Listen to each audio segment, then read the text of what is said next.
Laapataa ladies ছবিটা গত বছর মুক্তি পেয়েছে টরন্টো ফিল্ম ফেস্টিভ্যালে সেপ্টেম্বর নাগাদ এবং থিয়েট্রিক্যালি ইন্ডিয়াতে মুক্তি পেয়েছে গতকাল মানে 1 মার্চ।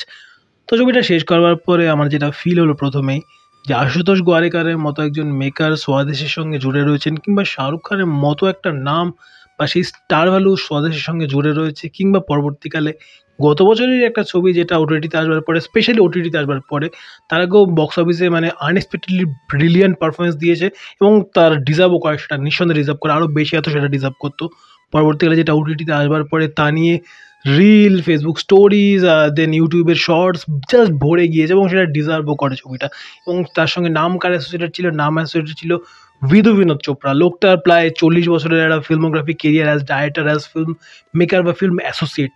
এবং তার সঙ্গে বিক্রান্ত মাসি বেশ চেনা পরিচিত নাম, মানে শাহরুখ খানের মতো স্টার ভ্যালু না থাকলেও বেশ চেনা পরিচিত নাম। কিন্তু তারপরে আসা এই লাপাতা লেডিস ছবিটা, তার সঙ্গে হয়তো সেই পরিমাণে একটা বিশাল বড় ফিল্মোগ্রাফি থাকা কোনো মানুষ, তার মাত্র মাত্র একটা ছবির পুরনো একজন পরিচালকের নাম অবশ্যই কিরণ রাও, আমির খানের এক্স ওয়াইফ। যদিও সেটা তার পরিচয় না, তার কাজ তার পরিচয়। 2011 সালে তার ছবি এসেছিল ধোবিঘাট এবং সেটা তার প্রথম এবং এখনো পর্যন্ত লাপাতা লেডিসের আগে অবধি তার সেটা শেষ ছবি ছিল।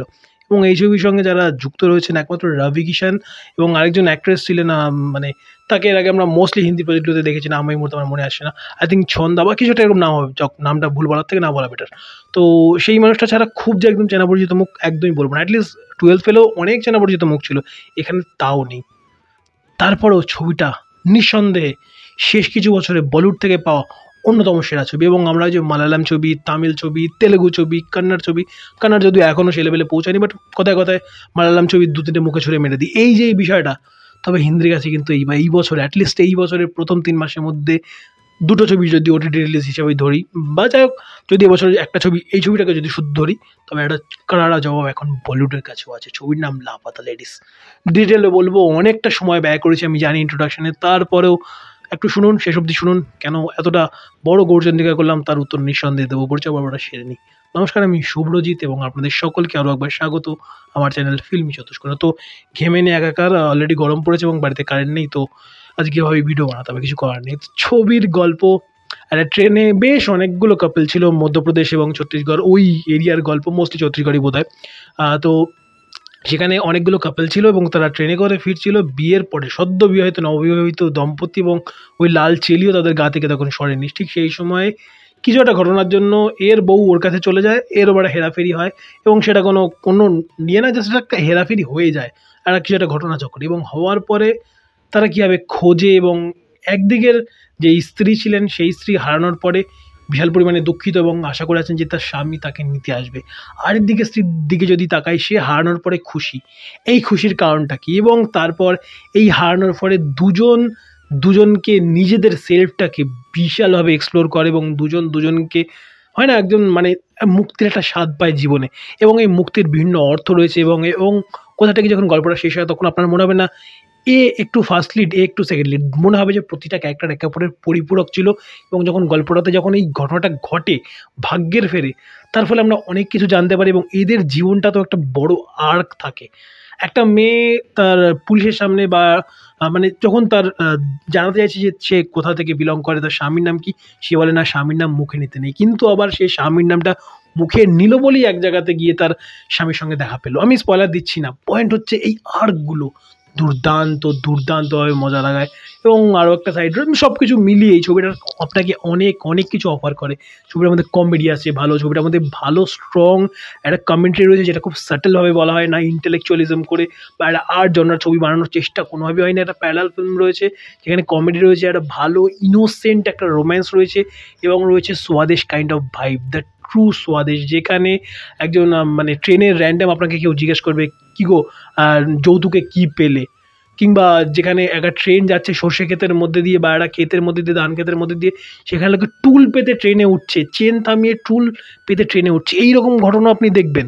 তো এরকম অনেক কিছু দেখবেন যেটা অ্যাকচুয়ালি দ্য ট্রু স্বাদেশী কনসেপ্ট, এবং যেখানে ইংলিশ কেউ ফুল ফ্লেজেড একটা যদি শব্দ মানে একটা যদি বাক্য বলে ফেলে, তবে সেটা তার কাছে প্রেমের মানে কোথাটা গিয়ে একটা হায়ারার্কিতে ওপরে ওঠার একটা চেষ্টা, বা একটা প্রেমে এক গার্লফ্রেন্ডকে মানে পটানোর একটা চেষ্টা, যে শুধুমাত্র সে আই লাভ ইউ বলে, এই 3টে শব্দ সে জানে ইংলিশ, শুনে গার্লফ্রেন্ড খুশি, একদম ওই ইনোসেন্স, ওই ইনোসেন্সটা ছবিটাকে আলাদা লেভেলে নিয়ে যায়। আবার যদি কমেন্ট্রির দিকে আসি, এক জায়গাতে বলে মেয়েরা সব হয়, পিসি হয়, মাসি হয়, মামি হয়, মা হয়, মেয়ে হয়, ঠাম্মা হয়, দিদা হয়, অনেক সম্পর্ক হয়, বাট মেয়েরা কখনো বন্ধু হয় না। মানে মেয়েরা একে অপরে কখনো মানে একে অপরের সঙ্গে কথাটা হচ্ছে তাদের কখনো সহেলি বা বন্ধু হয়ে উঠতে পারে না বা হয় না। এই জায়গাটা যেভাবে হিট করে, ও হো হো। এবং আরেকটা জায়গা রয়েছে যেখানে বলে যে তোকে তো তোর মা একদম জাস্ট পাতি বাংলা যদি সেটাকে আক্ষরিক অনুবাদ করি, তাহলে তোকে তোর মা একদম বলদ বানিয়ে রেখেছে। তখন বলে, না না, আমি কোনো বলদ ফলদ নই, আমি রান্না জানি, আমি কাপড় কাচতে জানি, আমি বাসন মাজতে জানি, আমি ভজন করতে জানি, আমি পূজা করতে জানি, অ্যান্ড অল, ঘরের যত যত কাজ হয় সে সব কিছু করতে জানে। তারপরেও যে উল্টো দিকে কথাটা বলছে, সে বলছে তুই তো নিজের পরিচয়টা জানিস না। এই জায়গাটাতে যেভাবে হিট করে। কিংবা আরও একটা জায়গা রয়েছে, দেখুন এগুলো আমি সিন অনুযায়ী বলছি না, আমি জাস্ট পয়েন্ট বলছি, এরকম প্রচুর মানে সেভারাল নাম্বারস অফ আপনি পয়েন্ট পাবেন এগুলো নিয়ে আলোচনা করবার জন্য। আপনি যখন দেখবেন তখন দেখবেন এ তো কিছুই বলেননি রিভিউতে। হ্যাঁ, যাই হোক, আর একটা পয়েন্ট রয়েছে যেখানে বলে একজন জ্ঞান দিচ্ছে, হ্যাঁ, যে মেয়েদের ওই পর্দার মধ্যে রাখাটা ভালো নয়, এবং পর্দার মানে ওটা সরে গেলে মেয়েদের আসল সেখানেই পরিচয়। বলতে বলতেই তার স্বামী চলে আসে সেই ঘটনাটার মধ্যে, সিনের মধ্যে ঢোকে একটা চা নিয়ে। তার স্ত্রী আদ্যপান্ত বোরখা পরে বসে আছে, সেখানে একদম বোরখা, সেখানে ঘোমটা, টোটালি পর্দা প্রথার কনসেপ্ট, মেয়েদেরকে একটু ব্যাক স্টেজে রাখা বা রেখে কোথা থেকে হায়ারার্কিতে নিজে ওপরে থাকার চেষ্টা, একটা ডমিনেটিং নেচার, সব কিছুর প্রতি যেইভাবে কমেন্ট্রি করেছে সারা ছবি জুড়ে, that was just splendid, that was just amazing. মজা লাগে, সারা ছবি জুড়ে দেখতে ভালো লাগে। দুটো গান রয়েছে, দুটো গান, অনেকগুলো গান রয়েছে, 3-4টে গান রয়েছে আই থিঙ্ক। সেখানে একটা সজনি বলে গান রয়েছে অরিজিৎ সিংয়ের ভয়েসে, দুর্দান্ত। যেই জায়গাগুলোতে ইউজ হয়, আমি ফার্স্ট টাইম গানগুলো শুনেছি, সত্যি বলছি।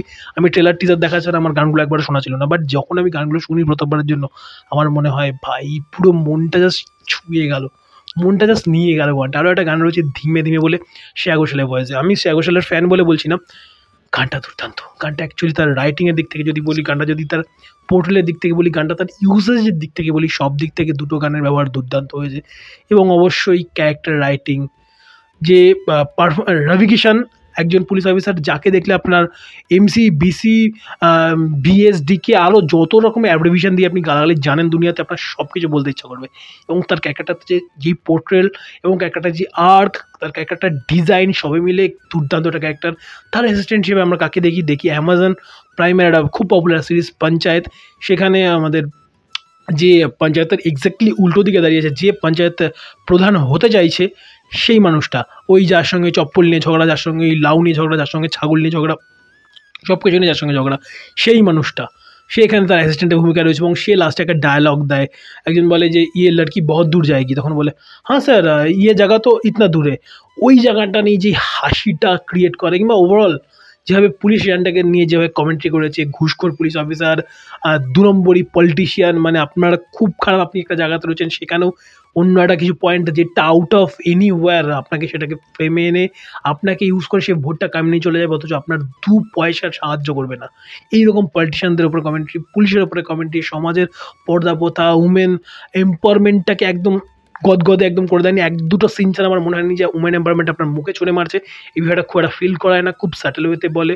এবং তার সঙ্গে শিক্ষার কী মেহাতো, শিক্ষার কী গুরুত্ব, সবে মিলে ছবিটা অনেক কিছু অফার করে। বললাম যে আমি বলে শেষ করতে পারবো না, আরও অনেক মোমেন্ট রয়েছে, যখন আমি রিভিউ শেষ করবো আমার এডিটর মনে হবে যে এগুলো তো বলতে পারিনি, এগুলো তো বলতে পারিনি, সেগুলো তো বলতে পারিনি, বাট কত কিছু বলবো ভাই, প্রচুর কিছু অফার করে ছবিটা। পারফরমেন্সের দিক থেকেও যদি বলি, যে এখানে মানে যে যার মেইনলি যে বউ হারানোর জন্য দুঃখিত, সেই রোলটা যে প্লে করে, দুর্দান্ত। কি ভালো, ওই যেখানে বললাম ইংলিশ বলার পয়েন্টটা, ওই পয়েন্টটা, কিংবা যখন সে জানতে পারে যাকে সে নিয়ে এসে তার অ্যাকচুয়াল তার মোটিভটা কি, ওই জায়গাতে সে যেভাবে ব্রেকডাউন হয়, কিংবা যখন বউকে ফেরাতে যাচ্ছে, সাইকেল থেকে পড়ে যাচ্ছে এক্সাইটমেন্টের চক্করে, জোরে সাইকেল চালাচ্ছে একদম, মানে সবগুলো জায়গাতে সে ওই চরিত্রটা ফিল হয় আপনার। এবং উল্টো দিকে তার যে স্ত্রী, তার মধ্যে যে ইনোসেন্সটা, সবাই মিলে ওই যেখানে বললাম তুই একটা বলদ, তখন বলে না না, আমি বলদ নই, আমি এত এত কিছু জানি, বলে একদম নিজেকে দেখাচ্ছে যে আমি এত কিছু পারি, আমার নিজে একটা রব তৈরি করার চেষ্টা করছি। কিন্তু সেখানে যখন তাকে কাউন্টার করা হচ্ছে, সেখানে তার যে রিয়াকশান, সবাই মিলে ভালো। আর উল্টো দিকে যে তার নিজেকে খুঁজে পেলো হারিয়ে যাওয়ার জন্য, সেও যেভাবে রোলটা প্লে করেছে, স্ট্রং পোর্ট্রেল, ভালো, খুব ভালো পারফরমেন্স। এবং অথেন্টিসিটি যেটা তৈরি করেছে সেই ওয়ার্ল্ডের মধ্যে কমেডি, রোম্যান্স, ভালো পারফরমেন্স, ভালো ক্যারেক্টার ডিজাইন, ভালো কমেন্ট্রি সবাই মিলে ইটস আ টোটাল প্যাকেজ। আমি জানি না কীরকমভাবে আমি রিভিউটা করেছি, শেষ করার পরে হয়তো বুঝতে পারবো যে এত স্পিডে, এমনি আমার স্পিডে কথা বলা নিয়ে অনেকজন কথা বলে যে প্রচুর জোরে আপনি কথা বলেন, তাও অনেকটাই চেষ্টা করি 1.5 বা 1.75 থেকে 1.25 এ আসার। স্টিল যতটা পারলাম নিজের মতো করে শেয়ার করার চেষ্টা করলাম। প্রায় 10 মিনিট নিয়ে নিয়েছি রিভিউটা করতে। যারা শেষ অবধি দেখলেন অনেক ধন্যবাদ। আমার রিভিউ নিয়ে দেখা না দেখা ডাজন্ট ম্যাটার। যদি সিনেমার প্রতি প্রেম থাকে, যে কোনো ল্যাঙ্গুয়েজে পেরিয়ে যদি সিনেমার প্রতি প্রেম থাকে, then go for this film. This film deserves a watch actually. দেখুন গিয়ে এই ছবিটা নিয়ে আই হোপ থিয়েটারে কেমন পারফর্ম করে আমি সত্যি জানি না, বাট এই ছবিটা ওটিটিতে আসবার পরে অনেক কথা আমি ছবিটা নিয়ে লিখে নিই। আজকে আমি 2 মার্চে ছবিটার মুক্তির জাস্ট পরের দিনই সেটা নিয়ে কথা বলছি। প্রায় 10 মিনিট একটা ভিডিও করলাম। খুব ছবি ভালো না লাগলে এত বড় ভিডিও আমি সচরাচর করি না। তো এই ছিল review regarding this Laapataa ladies. হারিয়ে যাওয়ার পরেও মানুষ নিজেকে কীভাবে খুঁজে পায় তার গল্পই লাপাতা লেডিস।